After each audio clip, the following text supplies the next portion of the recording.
les jeunes, selon lui, les jeunes ont plus de difficultés de pouvoir travailler dans les ONG internationales. Et lui, Ago, m'a dit comment augmenter plus de chances pour être recruté dans des ONG internationales. Ndola depuis Goma. Alors, c'est un monde, alors, certains sites, Goma, on connaît, c'est très concurrentiel au niveau de l'emploi, hein, parce que beaucoup de monde cherche aussi à être recruté au sein des organisations internationales. Moi, je pense, sur les derniers recrutements, par exemple, qu'on a fait cette année, euh, on avait mis des critères aussi différents. On avait mis des critères qui étaient de chercher des gens qui étaient plus jeunes, des gens qui avaient une expérience dans des organisations locales aussi, communautés qui, par des petits gestes, sont arrivés à créer des grands réseaux. Je me rappelle au Burundi, euh, où aller réparer, 3-4 personnes allaient réparer gratuitement la maison du voisin, puis le voisin se disait, ah oui, c'est une bonne idée, il se joignait à eux pour aller réparer la maison de notre voisin, et puis ça a créé des grandes communautés qui ont réparé des routes sans besoin de personnes de l'extérieur, quoi. Donc je pense que oui, c'est cet engagement, c'est euh, cet engagement individuel qui fait que 1 plus 1 plus 1 plus 1 va faire des millions et que c'est là que ça change, quoi. Et ça, voilà. Donc, vraiment de s'engager, de continuer au-delà de l'aspect purement, comme on disait tout à l'heure, expert ou professionnel. Thierry Desmos. Évidemment, je pense que c'est le, aussi le principal, c'est d'écouter les gens, c'est d'aller vers les gens. Donc, souvent, les débuts de mission, je suis souvent sur le terrain, très, très souvent sur le terrain, très régulièrement, parce que c'est là où je vais écouter les partenaires, donc les organisations avec les organisations locales avec lesquelles on travaille, et puis les gens pour qui on est censé travailler, hein. Donc, généralement, la première année de mes missions, si elle dure plus, 2 années ou 3 années, les premières années, je suis très, très souvent sur le terrain pour m'imprégner fort de ce que pensent les gens, de comment, de qu'est-ce qu'ils attendent aussi de nous, quels sont leurs réels défis, à être un peu aimanté par cet événement, hein. C'est comme on peut voir aussi en termes de zones géographiques, dans certains pays, c'est certaines zones géographiques qui aimantent l'ensemble des acteurs humanitaires ou des financements humanitaires, hein. Euh, donc, on a quand même tendance dans ce milieu-là à être très aimanté. Euh, pour une grande partie d'organisations aussi, ben, il y a quelque part, vont implémenter où les bailleurs vont donner, hein. Donc, il faut se dire que oui, alors c'est un grand challenge. Alors moi, j'ai des exemples, je souris un petit peu parce que j'ai des exemples de cette semaine dans mon travail où c'est quand même difficile, surtout dans des communautés qui sont assez rurales et assez reculées ou assez isolées, de mobiliser les femmes. Euh, je pense il faut forcer un petit peu à un moment donné pour engager. Il faut déjà que nos organisations soient suffisamment balancées, hein. Et très souvent dans les organisations, que ce soit internationales, mais aussi dans les organisations locales, et vous avez plus de visibilité que moi-même sur ces organisations-là.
De partout où vous nous suivez, soyez le bienvenu dans votre nouveau numéro de votre programme One Day, One Connect avec Thierry Desmons, acteur humanitaire international, plus de 20 ans dans le domaine humanitaire international, plusieurs fois représentant le pays des structures internationales, et il travaille à travers le monde par rapport à sa passion. Et nous allons parler dans ce programme depuis les États-Unis d'Amérique en connexion avec Kinshasa, où il est établi pour des raisons professionnelles, du suivi et évaluation en projet. Thierry Desmons, nous vous saluons. Bonsoir, monsieur Symphorien Katende. Un plaisir d'être connecté avec vous depuis Kinshasa et un plaisir de participer à votre émission. Thierry Desmons, vous êtes un expert dans le domaine de l'action humanitaire. Nous allons partager votre expérience avec tous ceux qui nous suivent à travers le monde et surtout parler de l'implémentation des projets, notamment dans son aspect de suivi et évaluation projet. Beaucoup d'ONG, beaucoup de structures se posent comment les projets ne réussissent pas, comment ils n'ont pas pris prendre en compte les parties prenantes, comment ils n'ont pas pris prendre en compte certains aspects du projet et surtout le problème se pose dans le plan d'action lorsqu'on arrive dans la mise en œuvre des suivis et évaluations projet.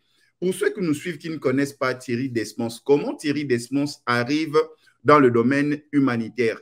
C'était déjà préparé ou bien c'était par chance ou déjà tu avais des informations sur ce domaine humanitaire? Alors peut-être avant de parler d'expertise, moi j'aime bien dans ce monde-là, qui est un monde qui se base sur l'humain, qu'on parle de passion et de solidarité. L'expertise, OK. c'est quelque chose qui vient toujours, qui doit venir en tout cas après. Euh, Peut-être que pour certaines personnes qui ne sont pas dans le secteur humanitaire ou alors pour certaines communautés qui voient débarquer les humanitaires au milieu de leur ville ou de leur village, ça semble vraiment comme un secteur professionnel très proche du monde privé, mais en réalité, et c'est comme ça que ça devrait rester, ça doit être une passion et un engagement au-delà de l'engagement professionnel, un engagement humain et un engagement personnel et passionné pour les autres, passionné pour aider les autres. Peut-être que beaucoup d'humanitaires, c'est sûrement mon cas, moi je viens d'un milieu assez populaire, hein, donc j'ai pu gravir aussi les échelons avec l'aide de tout un réseau social, hein, de personnes, mais aussi d'un réseau social de la Croix-Rouge à Marseille, d'autres organisations, associations à but social. Et c'est dans ce milieu-là que j'ai pu grandir et finalement passer des étapes et puis petit à petit à finir mes études secondaires, aller à l'université et puis avec chance, mais aussi avec conviction, je pense, conviction de vouloir faire le mieux pour les autres, de pouvoir arriver à avoir un master à la Sorbonne, spécialisé dans la gestion des crises et dans les projets de développement à, à l'international. Mais avant tout, tout ce parcours, que ce soit professionnel ou au niveau universitaire, c'est uniquement guidé par cette passion et puis d'avoir vu la possibilité de ce monde associatif, hein, qui est très proche des organisations humanitaires qu'on a à l'international, à pouvoir permettre à quelqu'un de pouvoir, comme moi, de pouvoir évoluer, de pouvoir me développer personnellement et quelque part, j'essaye de aussi le mieux possible rendre ça. Donc, pour mon parcours, j'ai comme vous avez dit, plus de 20 ans maintenant de déploiement dans des organisations humanitaires, principalement avec, dans le mouvement de la Croix-Rouge, mais aussi avant dans des organisations françaises. J'ai commencé comme volontaire. Mes premières missions, c'était en 2000-2002 juste à la fin de la guerre du Kosovo. Donc, j'ai commencé là, je n'étais pas salarié, j'étais volontaire et je pense que j'ai euh, donné tout ce que je pouvais à ce moment-là sans penser à une récompense de fin de mois, hein. Donc, c'était vraiment là le,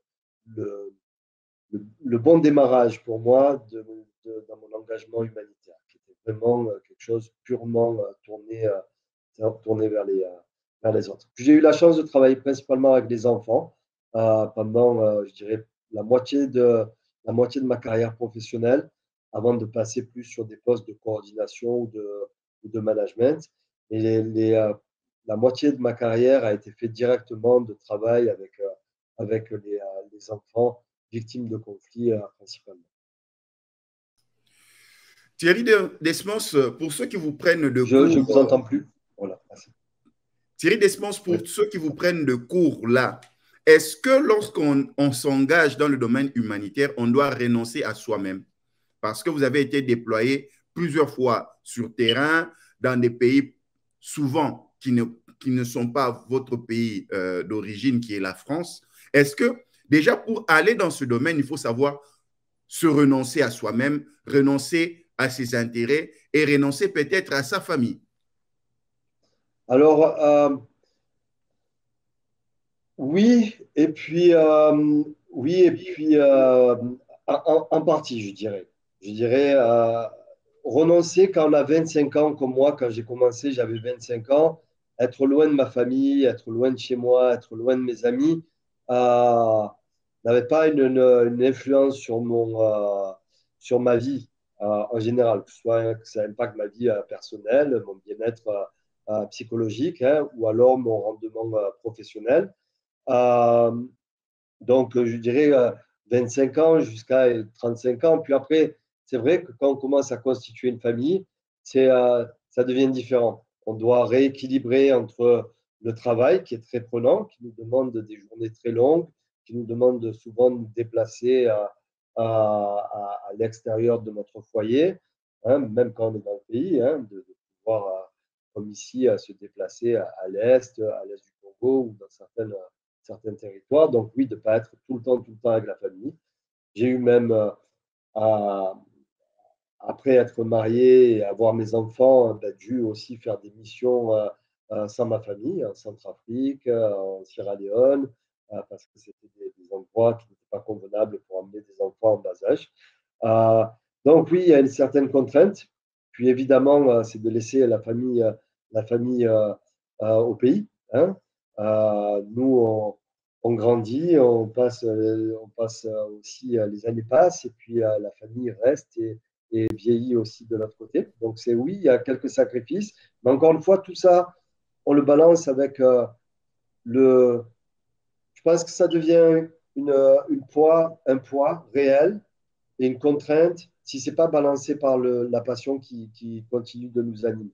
Voilà. Et justement, c'est ce qui fait de ce métier quelque chose de particulier, c'est qu'on peut aussi accepter d'être loin de nos familles, hein, parce qu'on a aussi de l'autre côté tout un engagement et une joie qu'on donne à d'autres personnes. Donc ça rééquilibre quand même euh, énormément.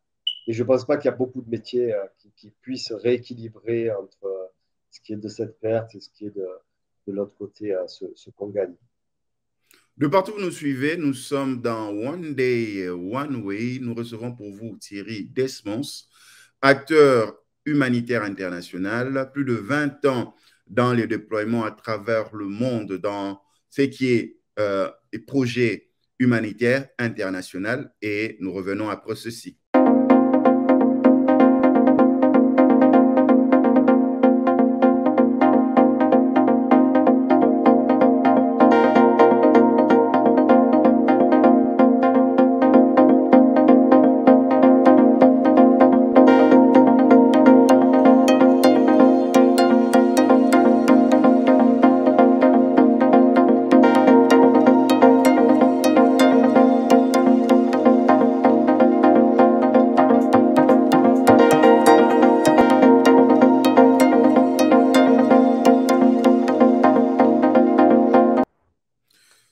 Thierry Desmos, vous arrivez représentant pays d'une structure internationale, par exemple dans un pays en Afrique tel que la République démocratique du Congo. Ça se passe comment lorsqu'on arrive pour la première fois, qu'on est déployé, vous allez chapeauter un projet, vous allez manager, vous allez le leader. Ça se passe comment? Vous quittez la France, vous arrivez par exemple en République démocratique du Congo.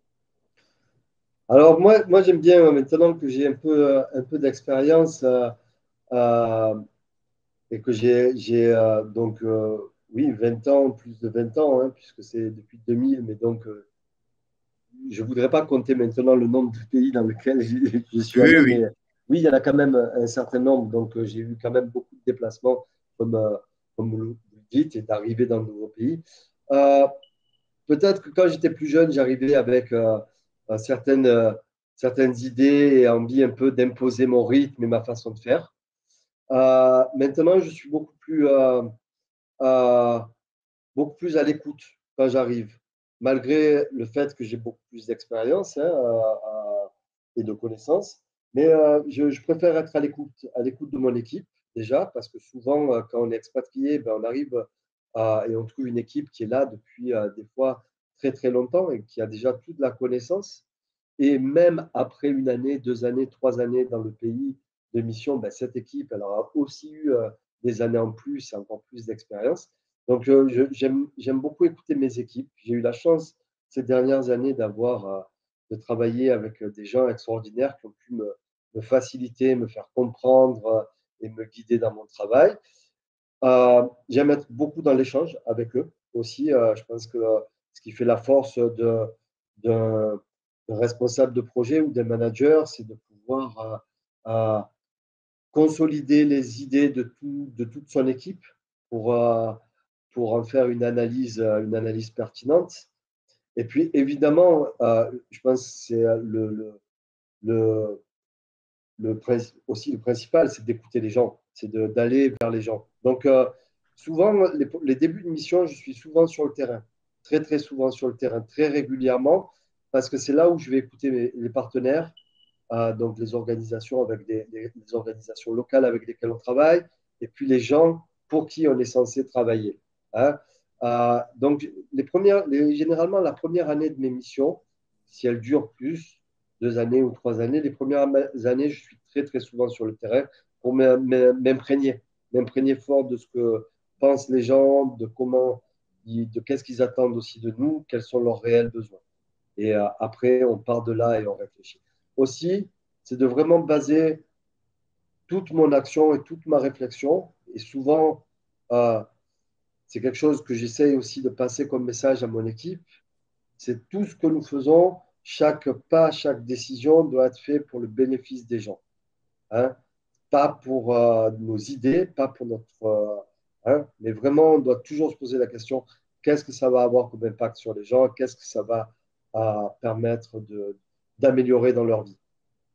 D'améliorer dans leur vie, ça ouvre la porte à l'adéquation entre bénéficiaires sur terrain et adéquation projet.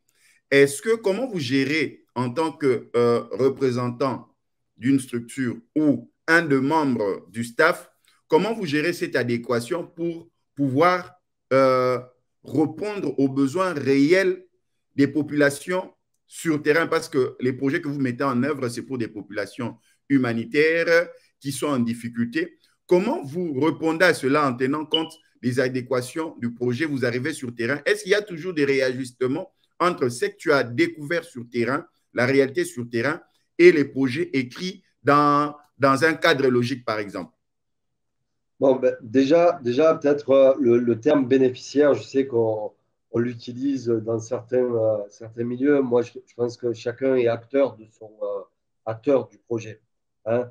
Donc, peu importe euh, que bénéficie au final du résultat, mais elle est acteur aussi de ce changement et de ce résultat. Donc, oui, euh, alors, je pense que de moins en moins, maintenant, il y a des cas de logique ou des projets qui sont écrits sans qu'il y ait des mécanismes préalables de travail avec les communautés, d'engagement des communautés. Et peut-être qu'à une époque, ça s'est fait, mais moi-même, même maintenant, avec toutes ces années de recul, si je dois me rappeler mes premières expériences, euh, même en travaillant avec des enfants, on a toujours travaillé à consulter les personnes qui devaient bénéficier de l'action pour qu'elles en soient acteurs. Donc, je pense que c'est ça. Euh, Écrire un cadre logique sans connaître le terrain, sans avoir évalué, sans avoir discuté avec les gens, sans les avoir impliqués dans la réflexion, sans avoir compris leurs besoins, sans qu'eux-mêmes aient dit qu'est-ce qu'ils voulaient faire pour changer ça. Parce que la question est là. Aucune organisation humanitaire ne va améliorer la vie des gens. On aide les gens à améliorer leur propre vie, en réalité, hein, ou à se protéger soi-même. Hein. Mais, donc oui, c'est vraiment d'être considérer les personnes comme acteurs et si on est acteur, c'est du début jusqu'à la fin. Notre première question qui nous vient du Cameroun, Guillaume pose la question, comment s'engager en tant que volontaire dans un projet humanitaire? Question venant du Cameroun. Alors, c'est Guillaume. Hein. Guillaume, je pense que l'engagement humanitaire, si c'est vraiment un acte volontaire, je dirais que c'est assez simple finalement. C'est qu'est-ce que tu es prêt à faire pour tes voisins, pour ta communauté, les gens dans ta rue, dans ton village, dans ta ville, dans ton quartier. Euh, Il y a des engagements qui sont... moi, je néglige jamais, je le vois maintenant dans mon travail de collaboration avec des Croix-Rouges nationales. Je vois qu'il y a des actions qui semblent euh, entre guillemets très petites, mais par rapport à des grands projets qu'on peut voir de grandes organisations humanitaires. Mais je veux dire, organiser un club de foot dans son quartier, aider les enfants à ne pas divaguer dans la rue, c'est déjà de l'humanitaire, je dirais. C'est déjà ça. C'est ce que je disais au départ dans mon introduction. C'est un peu comme ça que j'ai réalisé que oui, on aidait les gens à s'en sortir, hein, avec des actions qui semblent petits ou des petits gestes. Voilà. Donc, si tu as envie de t'engager, oui, engage-toi dans ton réseau social, identifie les associations qui sont autour de toi, et puis c'est juste de passer le pas et de donner un peu de son temps, 1 heure, 2 heures, 3 heures, 4 heures par semaine, qui peut le faire, qui peut voilà, donner un petit peu de son temps. Elda, depuis la Côte d'Ivoire, nous dit comment avoir plus de projets qui autonomisent la femme. Thierry Desmond, Elda veut savoir comment avoir plus de projets qui autonomisent la femme. Depuis la Côte d'Ivoire, c'est la question de Elda. Oui, alors c'est un grand challenge. Alors moi j'ai des exemples, je souris un petit peu parce que j'ai des exemples de cette semaine dans mon travail où c'est quand même difficile, surtout dans des communautés qui sont assez rurales et assez reculées ou assez isolées, de mobiliser les femmes. Euh, je pense il faut forcer un petit peu à un moment donné pour engager. Il faut déjà que nos organisations soient suffisamment balancées. Hein. Et très souvent, dans les organisations, que ce soit internationales, mais aussi dans les organisations locales, et vous avez plus de visibilité que moi-même sur ces organisations-là, et beaucoup d'organisations euh, sont très peu balancées au niveau du genre. Hein. Donc, il faut que les organisations elles-mêmes trouvent un équilibre. Hein. Et puis après, il faut une volonté. Il faut une volonté. Nous, ici, on met en place des projets, des initiatives, hein, des initiatives communautaires. Ce pas des projets, mais des initiatives communautaires qui doivent être nécessairement dirigées vers la jeunesse ou les femmes. Voilà. Et c'est une volonté de dire les autres projets ne seront pas validés. Voilà. Donc, il faut engager, il faut pousser pour ça. Euh, euh, et il faut être volontariste, effectivement, pour y arriver. Mais je vois le monde humanitaire aussi évoluer. Hein. Je vois de plus en plus aussi de femmes leaders dans le monde humanitaire, que ce soit dans les agences des Nations Unies, que ce soit dans le mouvement Croix-Rouge ou dans d'autres organisations humanitaires. Et je pense que ça, c'est vraiment aussi un changement par l'exemple. Quand on a des femmes leaders, les autres peuvent mieux s'identifier et, euh, et aussi s'engager dans l'action humanitaire et de facto faire plus de projets vers des femmes aussi. Une question qui nous vient du Mali. Fatou dit ceci. Comment intégrer dans les actions humanitaires plus de projets pour des personnes vivant avec handicap? Fatou, depuis le Mali. Ben, c'est vrai qu'il y a, alors étrangement, l'inclusion et des personnes avec un handicap, euh, quelque chose qui est encore très, je dirais très mis de côté. Et je vois alors il y a des organisations spécialisées, hein, vraiment sur le handicap, mais la question du handicap, elle devrait être transversale, elle devrait traverser l'ensemble de nos projets, hein, de nos réflexions, hein, parce que tous nos projets doivent inclure l'ensemble d'une communauté ou d'une population. Mais ça reste très marginal. Et je pense aussi, parce que cette question-là, moi je le vois dans les formations que j'ai pu avoir universitaires, mais aussi toutes les formations après l'université au cours de ma carrière, c'est quelque chose qui est très, très peu abordé. Très, très peu abordé de comment mieux travailler. Hein. On a des projets très spécifiques où on a des organisations très spécifiques, mais on ne prend pas cette question de façon inclusive et transversale, pas suffisamment. Et donc ça, je pense que oui, que ce soit les bailleurs de fonds, principalement, devraient aussi pousser énormément pour que cette question-là soit vraiment prise en compte. Comme à une époque, je me rappelle, on nous disait, oui, il faut mettre tel pourcentage de, de femmes dans les résultats projets. On devrait avoir quelque chose de beaucoup plus inclusif aussi, beaucoup plus inclusif.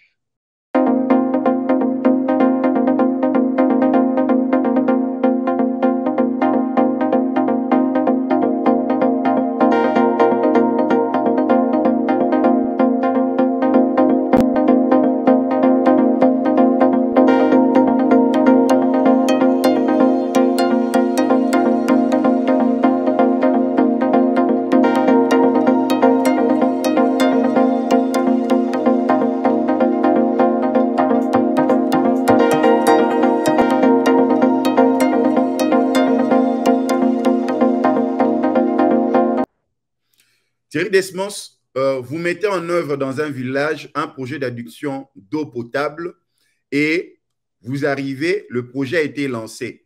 Maintenant, la grande question que ceux qui nous suivent maintenant, quelle est l'importance de la partie suivi et évaluation? Pourquoi on doit prendre en compte le suivi et évaluation d'un projet lorsqu'on l'a lancé?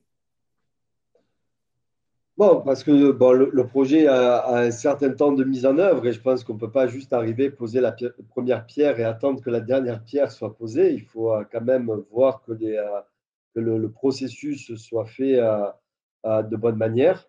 Je pense qu'au cours du suivi, surtout, c'est de continuer de maintenir l'engagement de la communauté euh, qui, euh, qui va hériter de l'ouvrage ou des ouvrages hein, et de continuer à veiller à leur implication hein, de façon à ce qu'ils soient vraiment, comme je le disais tout à l'heure, les acteurs de ce projet-là.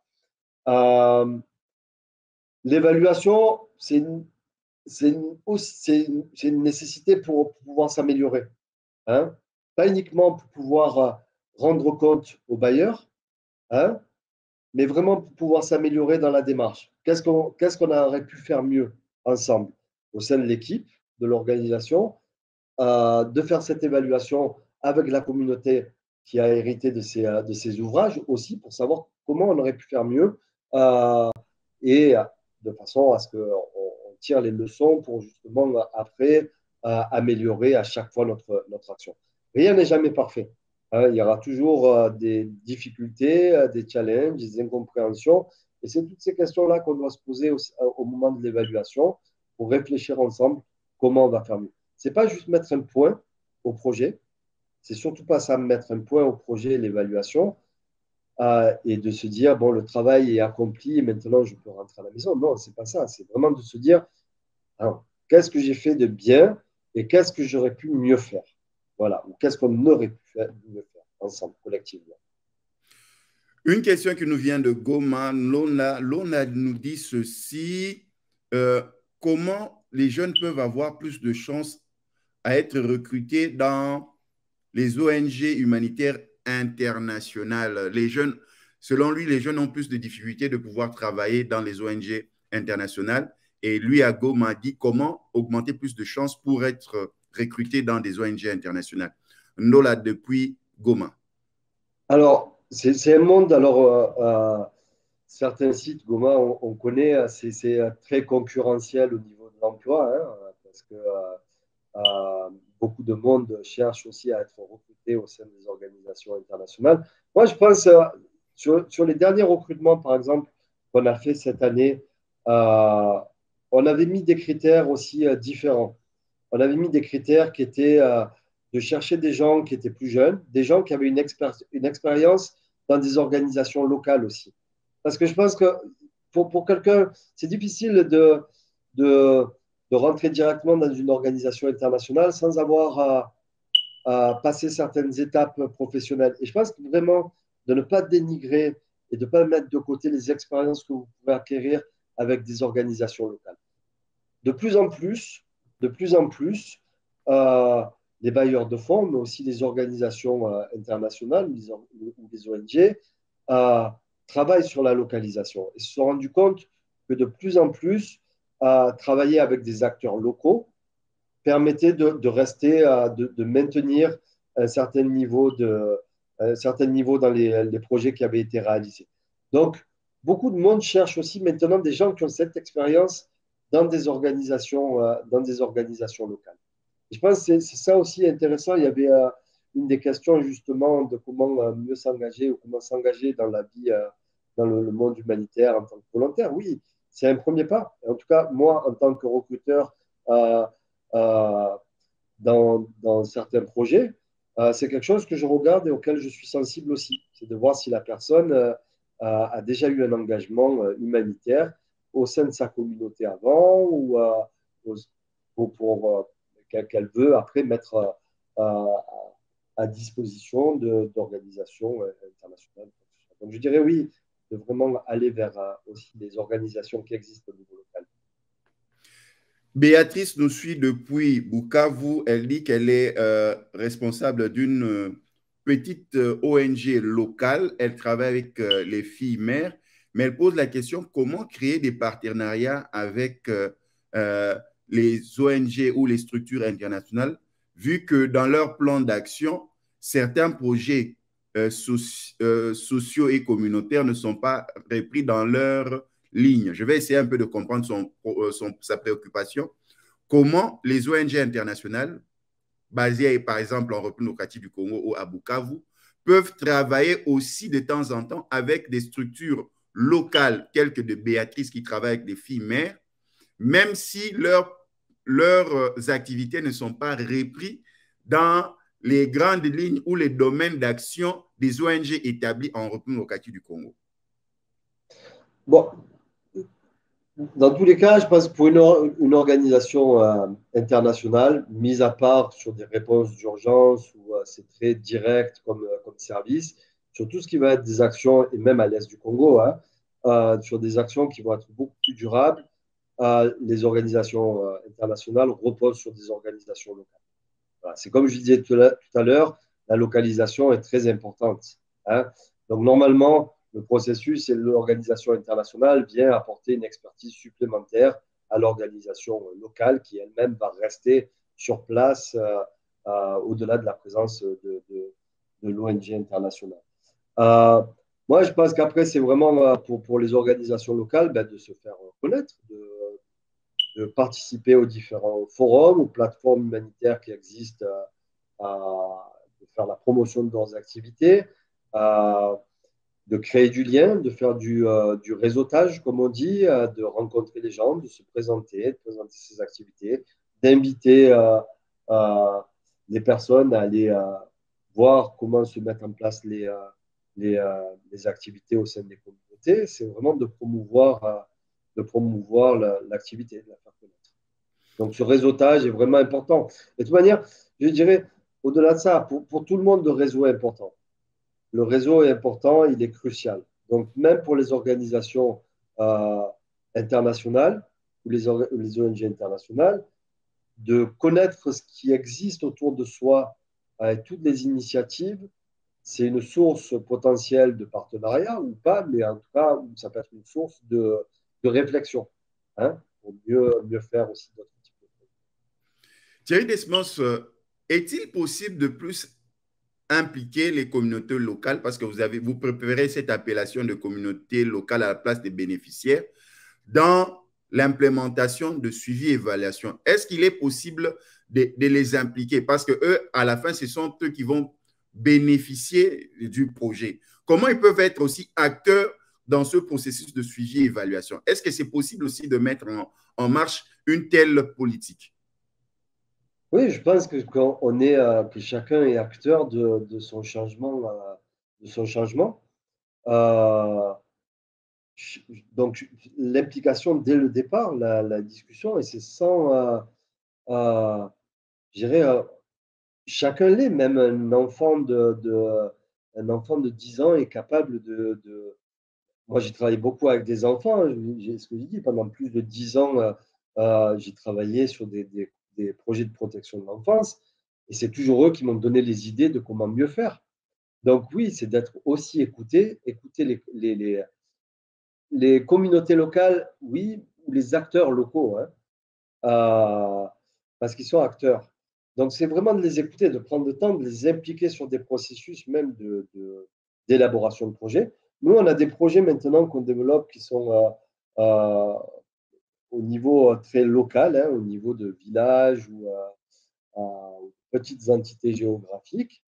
Et on a juste donné quelques clés pour qu'on ait une certaine cohérence dans les documents qui nous renvoient pour qu'on puisse évaluer la pertinence de ces projets. Mais toute l'écriture est faite au niveau local, hein. Et nous, on ne s'implique quasiment pas du tout dedans, quoi. Ce qu'on va faire seulement, c'est certains seront bons, certains seront moins bons. Ceux qui ne seront pas sélectionnés, c'est retourner vers ces communautés et leur dire voilà pourquoi vous n'avez pas été sélectionné et quoi faire après pour améliorer.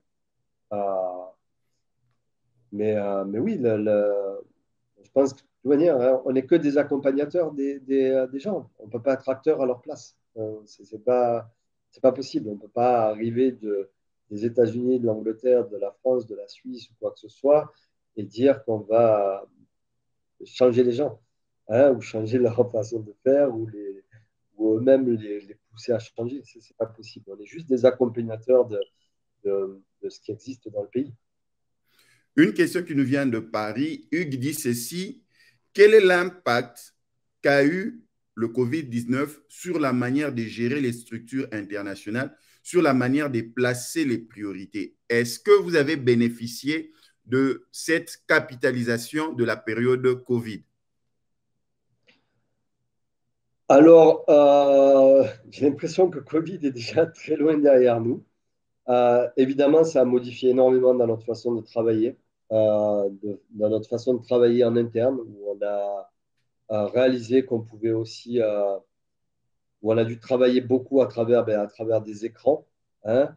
Beaucoup de gens ont travaillé depuis chez eux aussi, et ça a rendu quand même très difficile ce que je disais, l'importance de la relation avec les communautés, de pouvoir se déplacer au sein de ces communautés.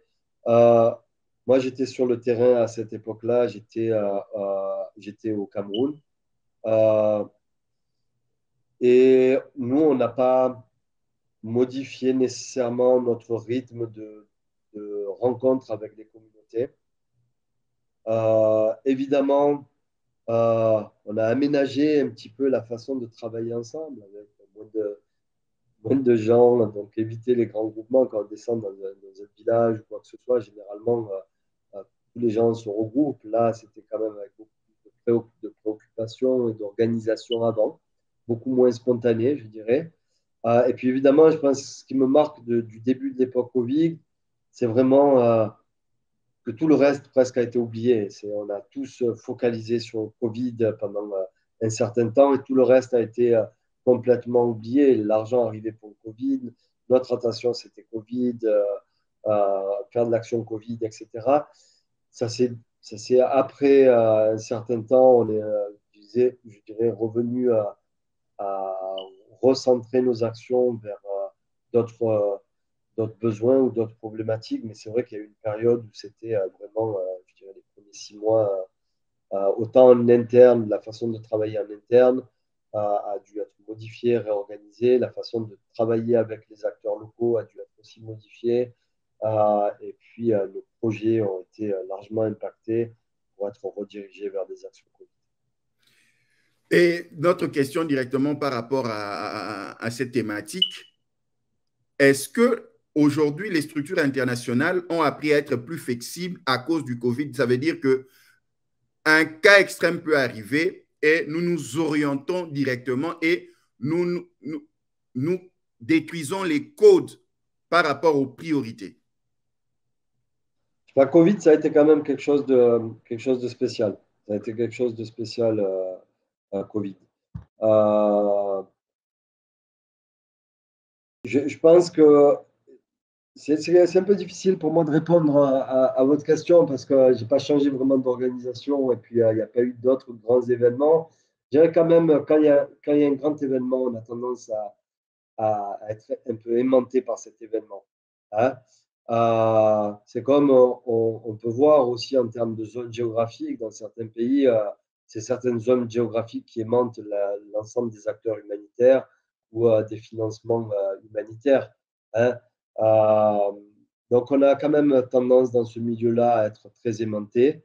Euh, pour une grande partie d'organisation aussi, ben, il y a quelque part vont implémenter où les bailleurs vont donner. Hein. Donc, il faut se dire que, qu'il y a peu de flexibilité à choisir de façon complètement indépendante pour une certaine partie un certain nombre d'organisations, pas toutes évidemment. Euh, mais oui, on a encore tendance à être aimanté par les événements et de ne pas être lucide quand l'événement arrive pour continuer l'activité ou pour mieux rationaliser notre action à ce moment-là. Nous avons une question qui nous vient du Congo central. L'un nous pose la question.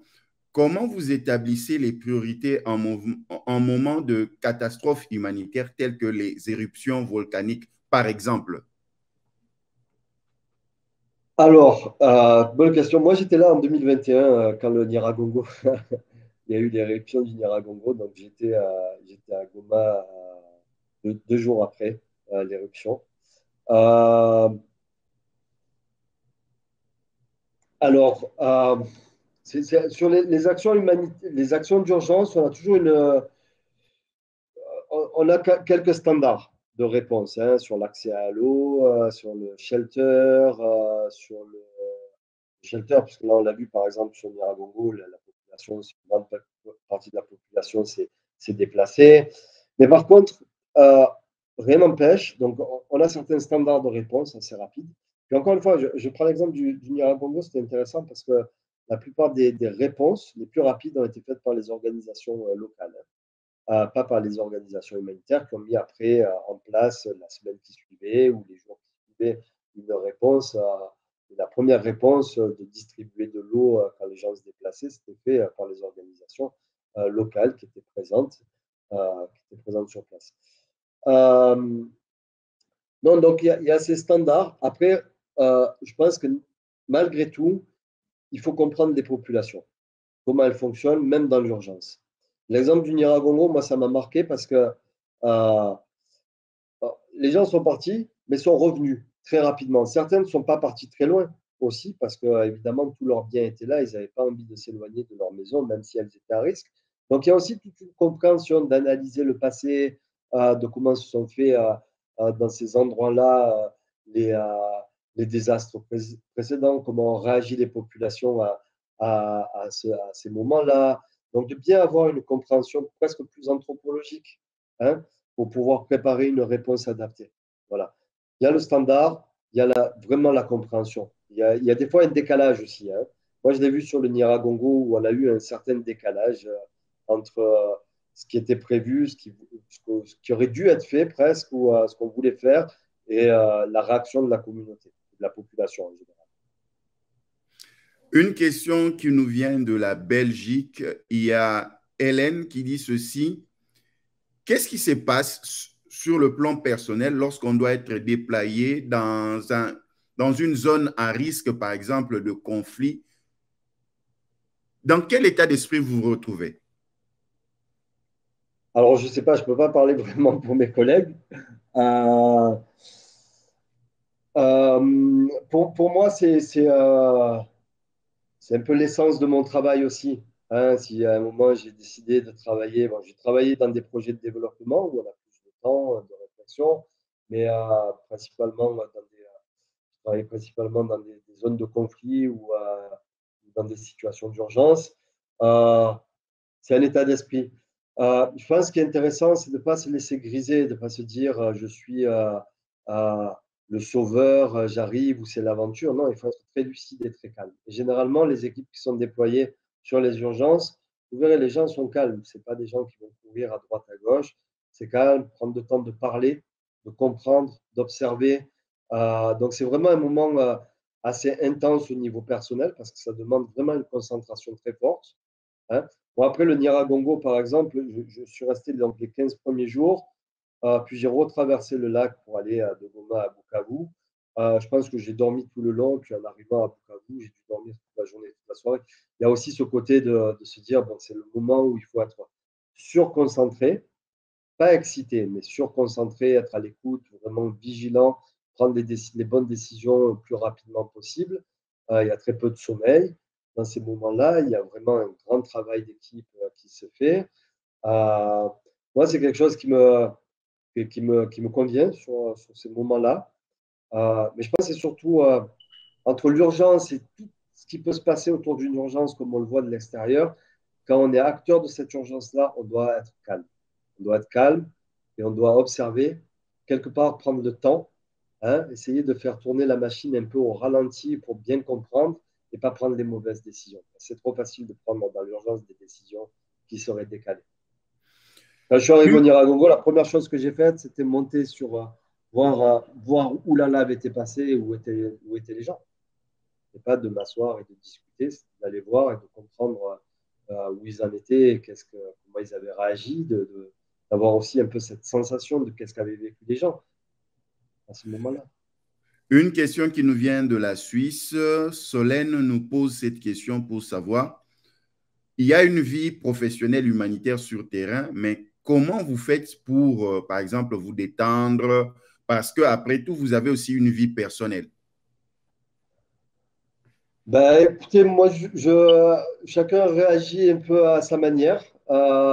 Mais oui, ils doivent chacun, même dans les missions qui sont compliquées, où il y a des couvre-feux, où on doit vivre en collectivité, parce qu'il y a ça aussi, il y a souvent des missions où on partage les maisons ou les appartements avec d'autres collègues qu'on n'a pas choisis. Euh, on doit avoir son petit monde, se créer son monde aussi personnel pour pouvoir retrouver l'énergie de repartir au travail le lendemain. Chacun gère un petit peu ça à sa façon.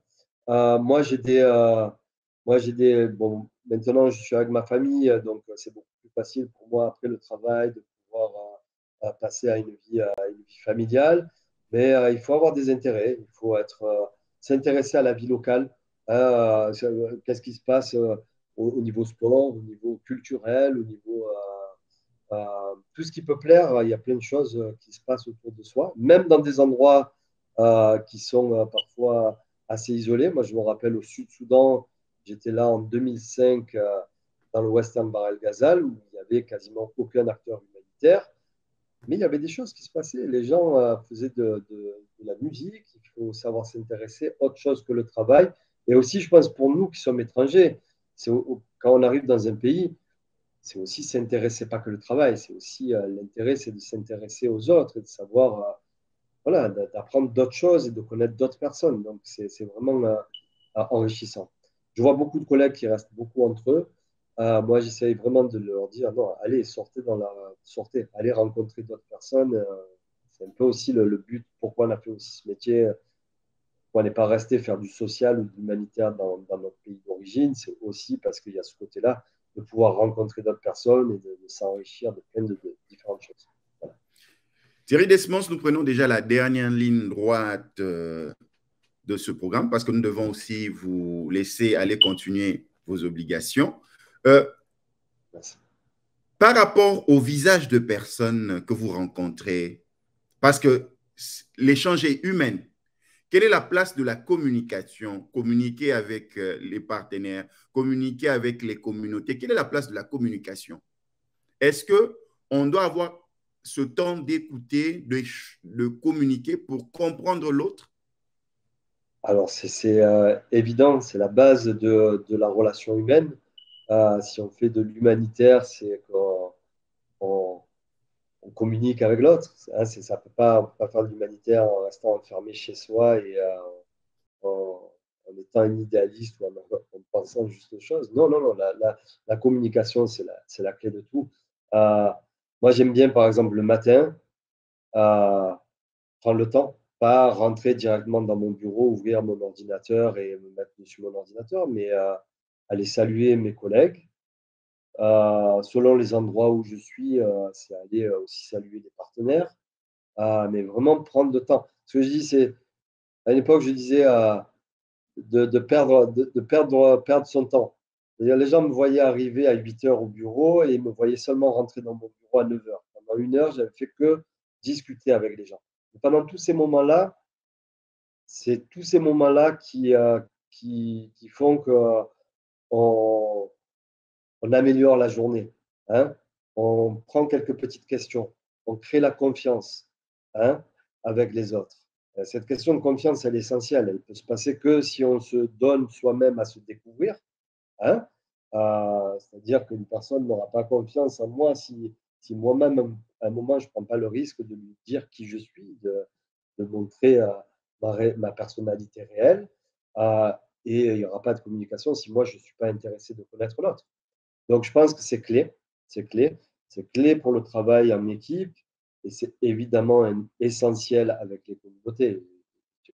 Moi, quand je suis plus, je me rends compte, j'ai certaines balises au bout d'un certain temps que j'ai pu rencontrer les gens pour lesquels je travaille, pour lesquels je suis venu.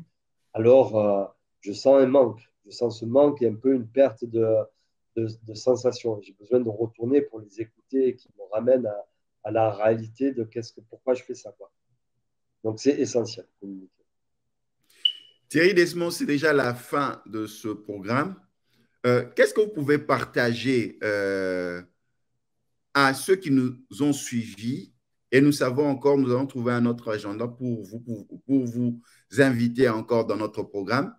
Qu'est-ce que vous pouvez partager maintenant et que tous ceux qui nous ont suivis à travers le monde et ceux qui vont encore revenir suivre peuvent garder de ce numéro de One Day, One Way sur le suivi et évaluation projet? Moi, je dirais que faut se, il faut s'engager. Il faut s'engager avec le temps, peu importe qu'on travaille dans une banque, qu'on soit commerçant, instituteur ou quoi que ce soit, il faut s'engager. La plupart des gens le font euh, déjà sans presque savoir qu'ils font de l'humanitaire. Il faut continuer à s'engager, il faut continuer à donner. Moi, j'ai de très beaux exemples euh, de communautés qui, par des petits gestes, sont arrivés à créer des grands réseaux. Je me rappelle au Burundi, euh, où aller réparer, 3, 4 personnes allaient réparer gratuitement la maison du voisin. Puis le voisin se disait, ah oui, c'est une bonne idée. Il se joignait à eux pour aller réparer la maison de notre voisin. Et puis ça a créé des grandes communautés qui ont réparé des routes sans besoin de personnes de l'extérieur, quoi. Donc je pense que oui, c'est cet engagement, euh, cet engagement individuel qui fait que 1 plus 1 plus 1 plus 1 va faire des millions et que c'est là que ça change, quoi. Et ça, voilà. Donc, vraiment de s'engager, de continuer au-delà de l'aspect purement, comme on disait tout à l'heure, expert ou professionnel. Thierry Desmond, un grand merci d'avoir répondu à notre invitation. C'est un plaisir. Et nous pensons que ce ne sera pas la dernière fois d'être avec nous connectés depuis les États-Unis d'Amérique. Merci beaucoup, Symphorien. Et nous saluons Un votre plaisir. famille. Merci beaucoup et puis merci à tous les auditeurs. Et une bonne soirée ou une bonne journée.